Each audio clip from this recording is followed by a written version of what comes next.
पावसाळ्याच्या दमदार हजेरीनंतर येवला तालुक्यातील डोंगरदऱ्या, माळराणे आणि शिवारांनी हिरवा शालू पांघरला आहे.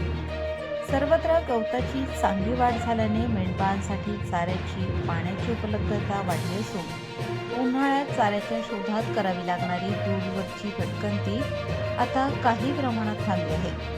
उन्हाळ्याच्या दिवसात तीव्र उष्णता, पाण्याची टंचाई आणि वाळून गेलेले गवत यामुळे मेंढपाळांना आपल्या मेंढ्यांचे कळप घेऊन एका ठिकाणाहून दुसऱ्या ठिकाणी स्थलांतर करावे लागते. चाऱ्याच्या शोधात अनेक किलोमीटरचा प्रवास करत तात्पुरते मुक्काम करणे ही त्यांची नेहमीची दिनचर्या असते. मात्र यंदा पावसामुळे रानावनात मोठ्या प्रमाणात हिरवळ निर्माण झाली असून डोंगर, उतार आणि माळ रानावर गवत बहरले आहे. ऋषिकेश मच्छिंद्र साबळे, स्थानिक इकडे ममदापूरचे. आम्ही मेंढपाळ काय अजून पहिले कशी परिस्थिती होती? पहिली खूपच अवघड परिस्थिती होती.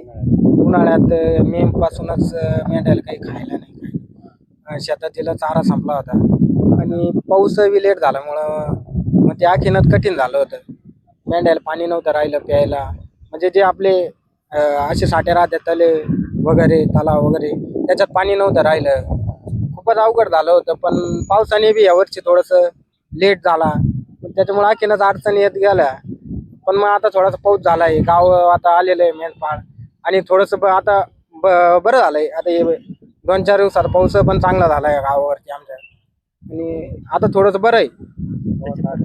सध्याची परिस्थिती चांगली आहे. गवत पण चांगलं आहे, आता फुटतंय नवीन गवत पावसाने. भटकंती कमी झाली. आता भटकंती म्हणजे आता स्थानिक गावची 4 महिने पावसाचं लय भटकंती करता बी नाही येत. सगळं हे असतं, शेतकऱ्याच्या वावरात चौकट पॅक असतं, त्याच्यामुळं 4 महिने गावावरच असतं.